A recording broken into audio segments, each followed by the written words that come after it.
Hello! Welcome everyone back to Serserilig. This music slaps. I know, right? Like, it took me a bit of a while finding, non-copyright music that kind of fitted with racing. In the end, just searching up racing non-copyright free music actually worked, and this music is actually legendary. Hello my friend, hello, welcome to round 3. You know who it is, right? Bro, this music slaps. Insane.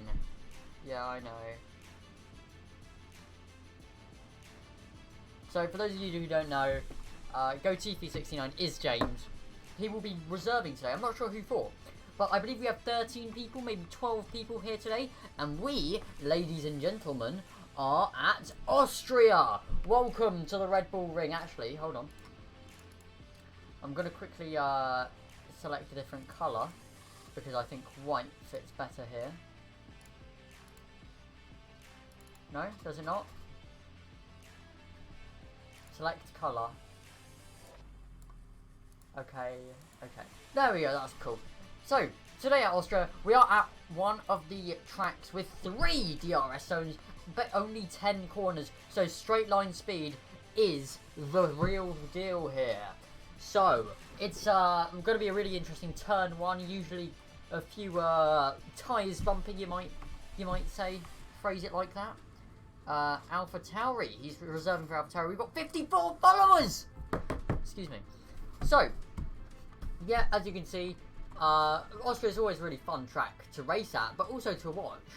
For those of you who watched this year's race, it was actually really good. If we take a look at the standings, so after last race, if I'd actually bother to do this, right? Oh, Lord. Oh, Lord. Okay, we're going to do a real quick thing right here. Whoopsie daisy.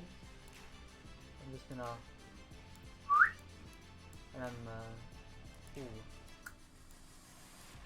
going to do like that. And move that like that.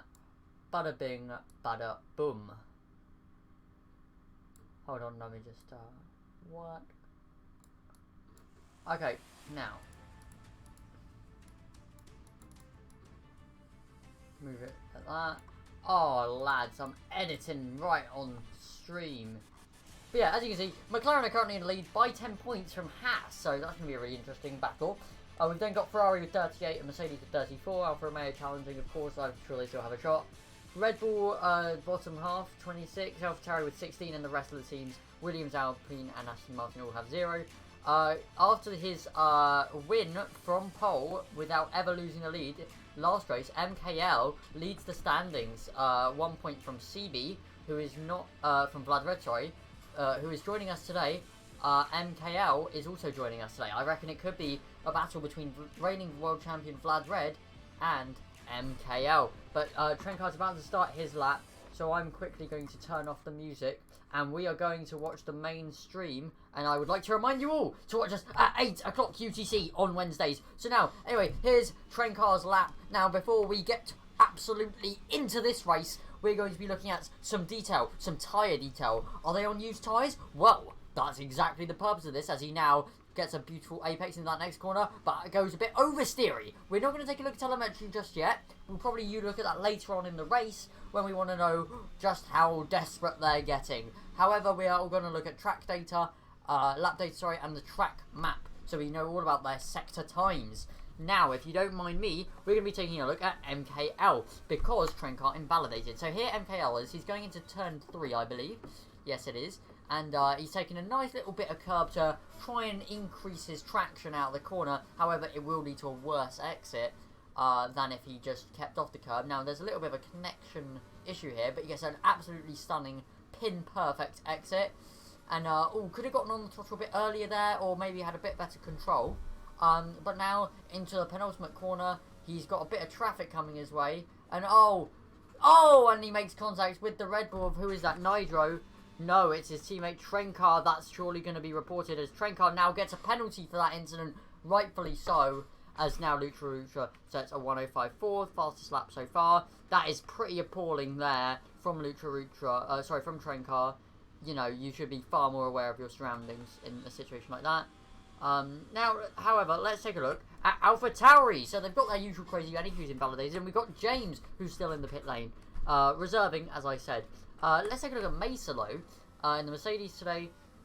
Teammate Sten's also here, the co-race commissioners. Last time they were in Racing Royalty Ferrari. Today, as Ferrari gets disqualified, one of the OGs, who I haven't seen for a while, as being disqualified for going the wrong way. But yeah, they were originally in Ferrari, both of them, but now they're in Mercedes today. And yeah, so number 13, unlucky, for LB's disqualified, 4 left behind.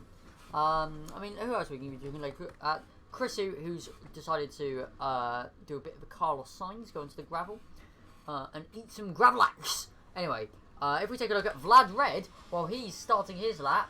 Oh, or finishing it, apparently, as he goes 2 tenths faster than Lucha Rouge, sets a 1:05.2. Brilliant there. That's what we like to see.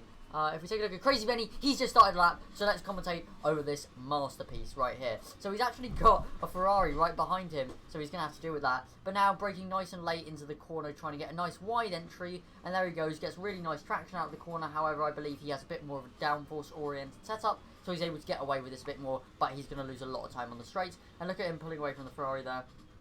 And now into the next corner, he's decided to take a beautiful apex, kissing it, but only a peck. He decides not to take too much curb because he wants to maximise the exit down here, as you saw.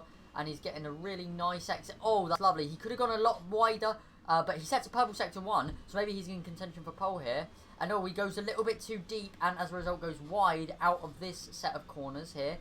From sector 3, and now over here tries to carry as much speed as you can through here, but does it pretty well. And he goes over the curve, goes wide, but it's not enough to invalidate him. Is it going to be enough for a good time? Well, it's a 1:05.7, which is 3 tenths off of P2. So you know what? It's a good effort, and he can definitely improve, and he knows where to improve. And I think he's in the shots for P1. Now Sten's here. He's look at him. He's going around having the time of his life. I think he's slowed down, but come on, he can go for a much better lap. However, let's take a look at James, who's now also in Sector 2. He's on a controller as well, competing against all these wheel players. But here he goes. Look at that, beautiful, but he's always had to do a bit of a correction there. Not really what we like to see. And he goes even a little bit deep in the corner, but he's not invalidated just yet. Let's see what kind of a time he can set against the likes of Vlad Red, Mesa, Lucha, Crazy Benny. Well, he goes down here into the penultimate corner, and there he is. And he's going to come round. Gets an okay exit, but he could have gone a lot wider on exit. And he sets a 1:05.2 with the purple sector 3. And he's up into P2. Really good stuff from James there in Serserilig. I believe it's his 2nd or 3rd race here. I remember his debut was in Hungary, which I believe was race 1. Now, let's take a look at Trenkar, who's also started his lap after a little incident there. He's going to need to do as good as he can, because it's looking like he's going to get a 5-place grid penalty for the collision with MKL right at the beginning of the session. So here he goes. Now down into the next turn. He's braking nice and late. Decides to just about not get the apex, but he's trying to get as late of exit as possible so he can get some good traction there. Now into the next corner, taking a little bit of curb. And, he could have gone a bit wider, but you know what? He's playing it safe, but he sets a purple sector 1. And, he loses it! Almost Lewis Hamilton style, but just not quite. It's unfortunate there. He was on a really banger of a lap, but it happens. It happens. If we take a look at someone else's lap, let's take a look at Zaku's, one of our most beloved drivers. It looks like he's about to start a lap. I don't think he's going into the pit lane, is he? No. So let's take a look at Zaku's here. So Zaku's today is driving for Red Bull, interestingly, as he now goes wide. He's going to need to set an absolute stonker of a lap here. But he goes a bit wide, so he's not going to get an amazing exit onto here. But now into turn 1, he's going in, he's taking a lot of curb, and he's pushing it, and he's already spun it. Really unfortunate there. Not used to the Red Bull here. It's very much Gasly-esque, the way he's just done that. Very unfortunate there, but it happens. Oh, that was Nitro! Oh, I meant to look at Zach, who's up into P4. I was wondering why he was doing the Red Bull. It's McLaren, and he's a 1:05.6. He's up into P4, so really good stuff there from Zaku's. However, if we take a look at MKL, I would like to take a look at how he's doing, because he won last race, and I wonder if he's in contention, as he's got the Singapore Japanese McLaren livery. Now, what's just happened there? That's a disgrace.